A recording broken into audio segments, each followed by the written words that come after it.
अभी हम लोग चैप्टर एटम का आगे का क्वेश्चन बनाने जा रहे हैं। पीछे हम लोगों ने 12.3 तक बनाया था, अब हम 12.4 बना रहे हैं। 12.4 में क्या है? A difference of 2.3 electron volt separates two energy level in an atom. What is the frequency of radiation emitted when the atom makes a transition from the upper level to lower level? जैसे मान लिया जाए कि अगर ये nucleus है और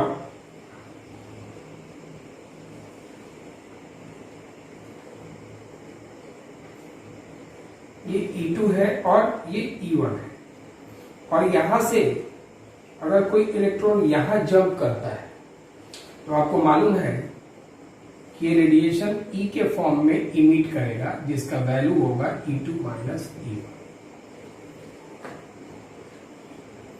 E2 में से यहां अगर आता है इलेक्ट्रॉन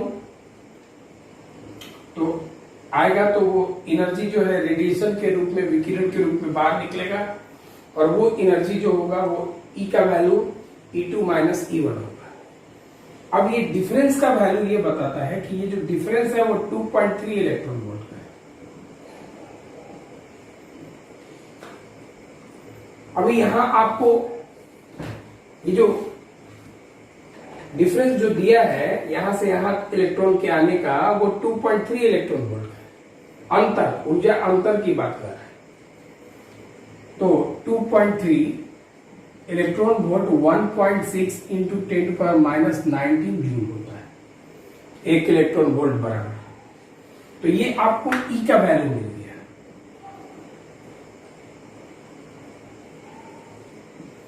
लेकिन आपको निकालना क्या है? व्हाट इज द फ्रीक्वेंसी, मतलब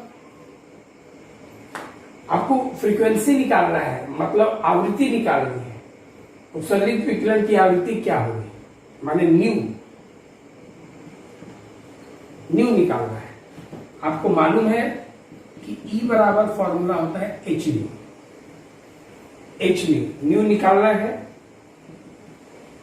तो न्यू को यही छोड़ के E के नीचे ला दीजिए, तो E बाई एच, न्यू का वैल्यू हो जाएगा E by H.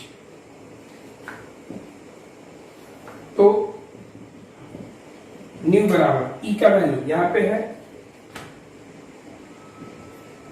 2.3 into 1.6, E का value into 10 to power minus 90 divide by ये H का जो वैल्यू है वो आप जानते हैं 6.63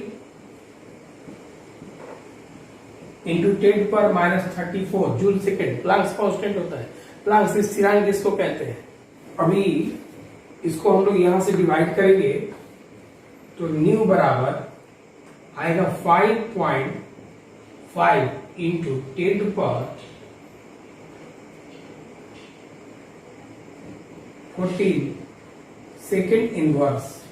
इसका आंसर आएगा, ध्यान दीजिएगा. अब हम लोग अगला क्वेश्चन देखते हैं. अभी हम लोग क्वेश्चन नंबर 12.5 देखते हैं. 12.5 में दिया है कि ground state energy of hydrogen atom is minus 13.6 electron volt. मतलब हाइड्रोजन का ग्राउंड स्टेट में जो एनर्जी है वो माइनस 13.6 इलेक्ट्रॉन वोल्ट है. माने ये टोटल एनर्जी दिया है. What are the kinetic energy and potential energy of electron in this state. इस स्टेट में, इस अवस्था में इसका काइनेटिक एनर्जी और पोटेंशियल एनर्जी, मतलब स्थितिज ऊर्जा और गतिज ऊर्जा इस अवस्था में क्या होगी, इसके बारे में बताना है. थोड़ा सा ध्यान देंगे अच्छी तरह से. तो इसके सॉल्यूशन में आपको सबसे पहले एक चीज याद रखना है कि ये हाइड्रोजन का बात है, जिसके न्यूक्लियस में एक प्रोटॉन है और बाहर एक इलेक्ट्रॉन मूव करता है. और इसके बीच के डिस्टेंस को यदि हम r मानते हैं तो आपको याद होगा कि हमने kinetic energy, potential energy, total energy तीनों आपने निकाला था. इसके टोटल एनर्जी की बात करें तो वो माइनस 13.6 इलेक्ट्रॉन वोल्ट वो दिया है क्वेश्चन में. अब देखिए आप इसको अगर आप सॉल्व करते हैं तो सॉल्यूशन से पहले एक चीज ध्यान रखिएगा, टोटल एनर्जी का वैल्यू आप प्रूफ किए हैं -E² डिवाइड बाई 8πε0 r। जब आप एटम चैप्टर परमाणु पढ़ रहे थे तो उसमें आपने ये प्रूफ किया था। अगर आप चाहें तो माइनस को आप इधर भेज दें, तो माइनस को इधर भेज देते हैं आप, तो -E=E² डिवाइड बाई 8πε0 r। मतलब E² डिवाइड बाई 8πε0 r को आप -E लिख सकते हैं। मतलब ग्राउंड स्टेट का ये एनर्जी है -E। आप इसके जगह पे ये लिख सकते हैं, टोटल एनर्जी की बात करें।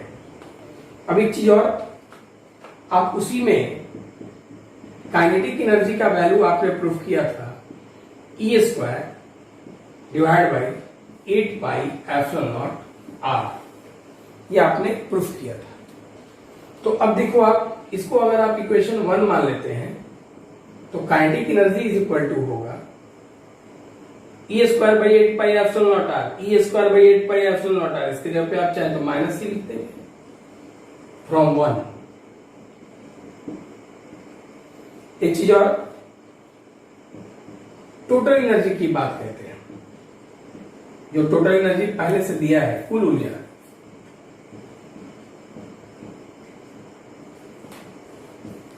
जो पहले से E के रूप में दिया है, तो वो होगा kinetic energy plus potential energy, गतिज ऊर्जा, स्थितिज ऊर्जा। कुल ऊर्जा को आपने शुरू में क्या मान के चला था, E मान के चला था आपने। काइनेटिक एनर्जी को हम K मान लेते हैं और पोटेंशियल एनर्जी को P मान लेते हैं। वैसे पोटेंशियल एनर्जी को U से रिप्रेजेंट किया जाता है। काइनेटिक एनर्जी का वैल्यू आपको यहां क्या मिला है, -E plus potential energy PE लिख लीजिए। -E उधर जाके +E हो जाएगा, तो potential energy equal to E plus E बराबर 2। तो ये पोटेंशियल एनर्जी का फॉर्मूला आ गया 2E। अब देखिए, आप यहां पर आपको निकालना क्या था, काइनेटिक एनर्जी और पोटेंशियल एनर्जी। तो काइनेटिक एनर्जी का वैल्यू -E है, -E का वैल्यू कितना दिया है, -13.6 इलेक्ट्रॉन वोल्ट। तो माइनस माइनस प्लस हो जाएगा, 13.6 इलेक्ट्रॉन वोल्ट। ये काइनेटिक एनर्जी मिली है।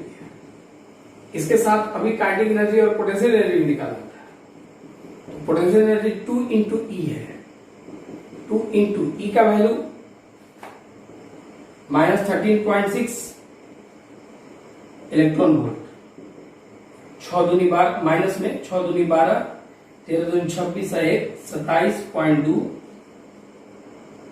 Electron volt. ये पोटेंशियल एनर्जी का वैल्यू है। एक बार इस क्वेश्चन को थोड़ा सा ध्यान देंगे। क्वेश्चन में क्या कह रहा है, क्वेश्चन में ये कह रहा है कि हाइड्रोजन का टोटल एनर्जी दिया है -13.6 इलेक्ट्रॉन वोल्ट। तो उसका उस अवस्था में काइनेटिक एनर्जी और पोटेंशियल एनर्जी क्या होगा। तो टोटल एनर्जी जो दिया है वो E मान लिया आप, काइनेटिक एनर्जी को Ke लिखते हैं, पोटेंशियल एनर्जी को P लिख रहे हैं और टोटल एनर्जी को E लिख रहे हैं। तो टोटल एनर्जी E का वैल्यू इतना दिया है। आपने फॉर्मूला में प्रूफ किया था E बराबर टोटल एनर्जी माने कुल ऊर्जा, E बराबर -E² बाई 8πε0 r। तो इस माइनस को अगर आप इधर भेज देते हैं तो E² बाई 8πε0 r का वैल्यू आ गया -E।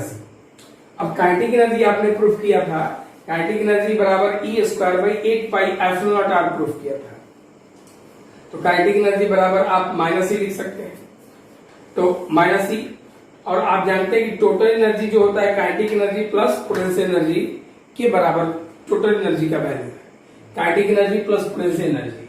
तो अभी तो देखिए, आप टोटल एनर्जी को E मान लिए, काइनेटिक एनर्जी को K मान लिए और पोटेंशियल एनर्जी P है। और ये काइनेटिक एनर्जी का वैल्यू कितना यहाँ पे दिया है, -E। तो -E उधर जाके +E, तो पोटेंशियल एनर्जी हो गया E प्लस E कितना, 2E।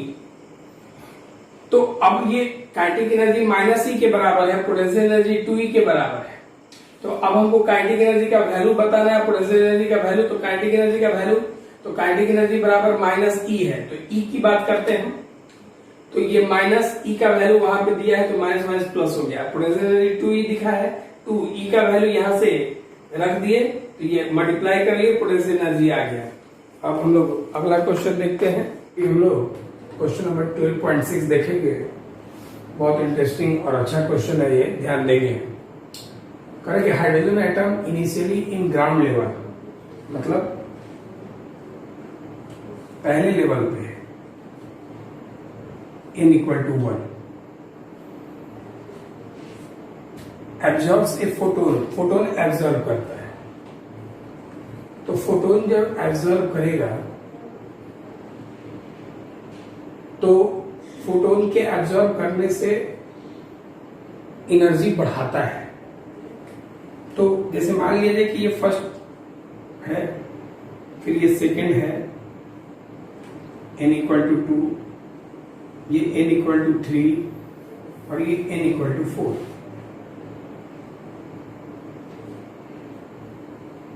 तो जैसे अब ये कहता क्या है कि अगर इनिशियली वो ग्राउंड लेवल पे है, मतलब ये इस लेवल पे है, ग्राउंड लेवल मतलब फर्स्ट लेवल पे, और ये एब्जॉर्ब्स ए फोटोन, मतलब ये एक फोटोन को अवशोषित करता है। अवशोषित करता है मतलब फोटोन अपने अंदर लेता है। इसकी एनर्जी को E1 लिखते हैं और इसके एनर्जी को हम E2 लिखेंगे, इसको E3 और इसको E4 लिखेंगे। फोटोन एब्जॉर्ब करता है which excites it to n equal to 4 level, जो इसे चौथे लेवल तक ले जाता है, उत्तेजित कर देता है, मतलब ये चौथे में चला जाता है। कैसे जाता है ये? तो एनर्जी गेन करके, फोटोन एब्जॉर्ब करके। तो अब इधर देखिए आप, लॉस नहीं किया, एब्जॉर्ब किया। यहां पे E जो है एब्जॉर्ब किया और ये 4th लेवल पे चला आया। क्वेश्चन में ये क्या कहा? तो कह रहा है क्या कि इसका वेवलेंथ मतलब तरंग है और आवृत्ति क्या होगा ये आप बताएंगे। तो चूंकि ये हाइड्रोजन की बात होती है तो E, अब थोड़ा सा ध्यान देंगे आप, अच्छी तरह समझना है इस क्वेश्चन को। हाइड्रोजन के किसी भी ऑर्बिट की बात होती है तो nth ऑर्बिट का energy -13.6 by n square electron volt होता है। फर्स्ट ऑर्बिट की बात है तो -13.6 n की जगह 1 स्क्वायर इलेक्ट्रॉन वोल्ट लिखेंगे। तो फर्स्ट ऑर्बिट में 1 का स्क्वायर क्या होगा? 1, और 1 नीचे से डिवाइड करेंगे तो कोई फर्क नहीं पड़ेगा, ये आप ध्यान रखें। तो ये फर्स्ट का रह गया -13.6 इलेक्ट्रॉन वोल्ट। इस समय ये -13.6 इलेक्ट्रॉन वोल्ट हो गया। अब ये 4th ऑर्बिट में आता है तो फॉर n इक्वल टू 4, तो चौथे ऑर्बिट का एनर्जी आप निकालेंगे E4 equal to -13.6 by n square माने 4 का स्क्वायर।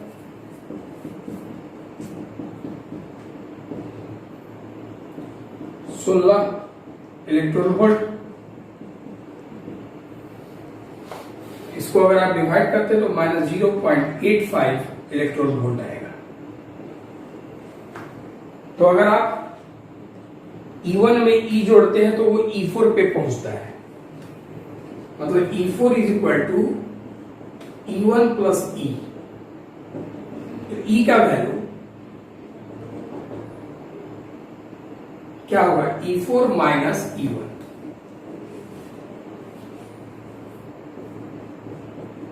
E4 का वैल्यू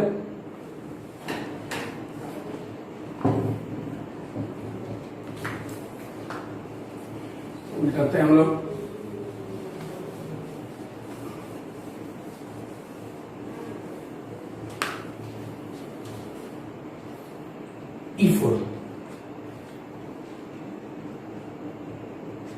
E4 का जो वैल्यू है वो है -0.85 माइनस E1 का वैल्यू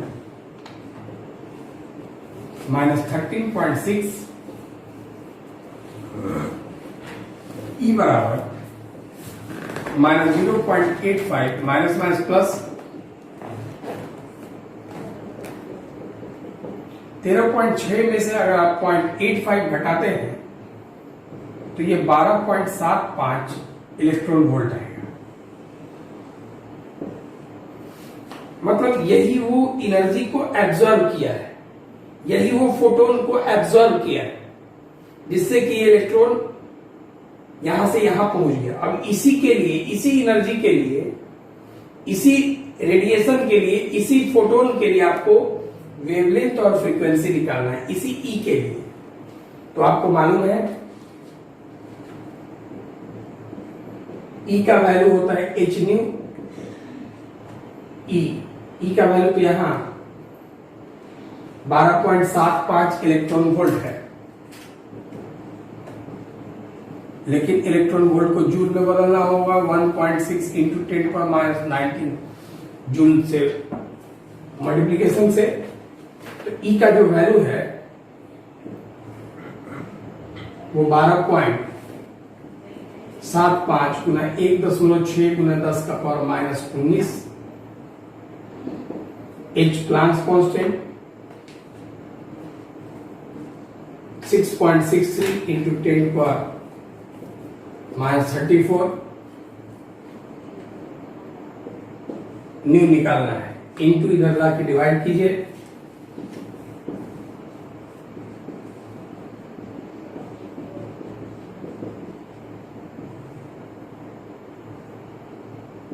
6.63 इंटू 10⁻34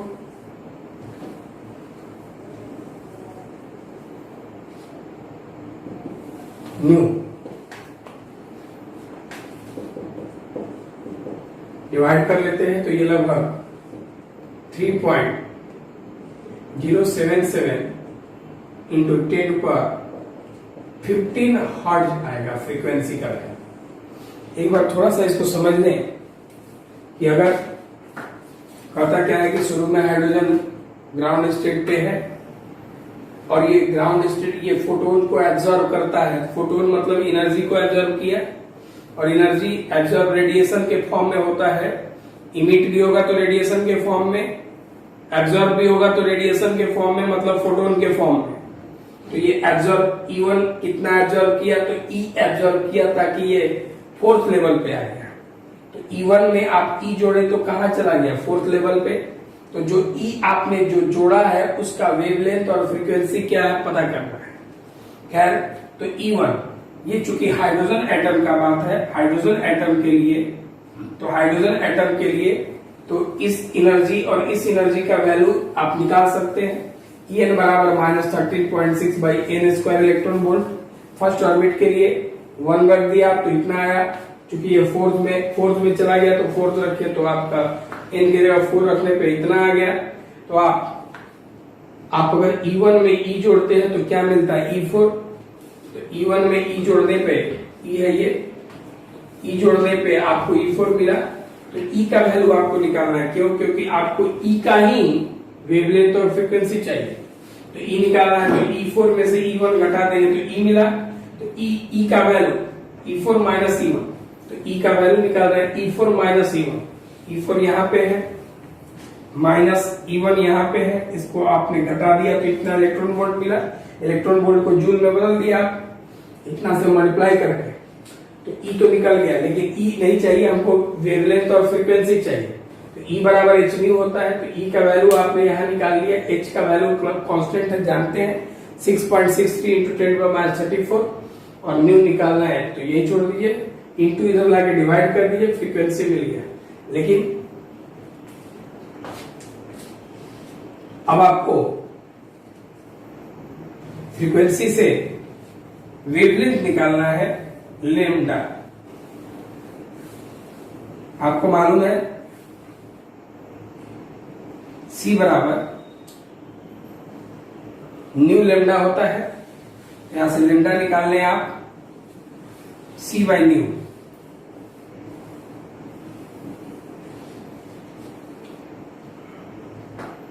C का वैल्यू प्रकाश की चाल है, सी का मान 3 इंटू 10⁸।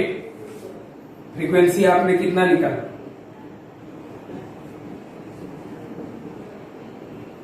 15।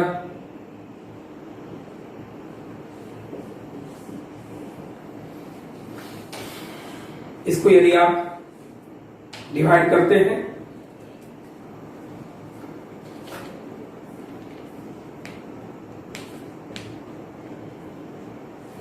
(0.975) डिवाइड करेंगे तो लगभग आएगा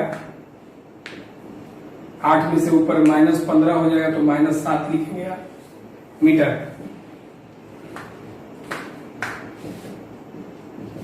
ऐसा करिए कि डेसिमल को आप तीनों हटा दीजिए,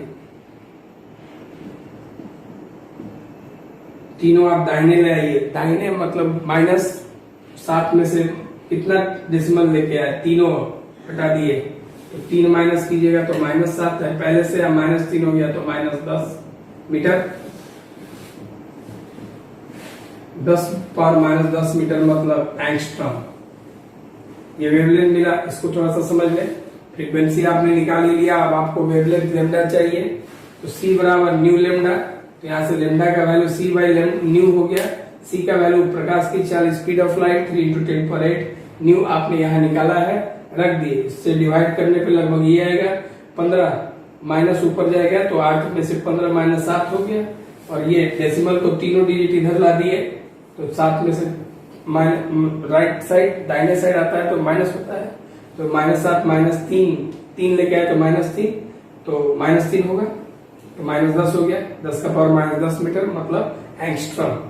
ध्यान दीजिए, अगला न्यूमेरिकल अगले वीडियो में आएगा।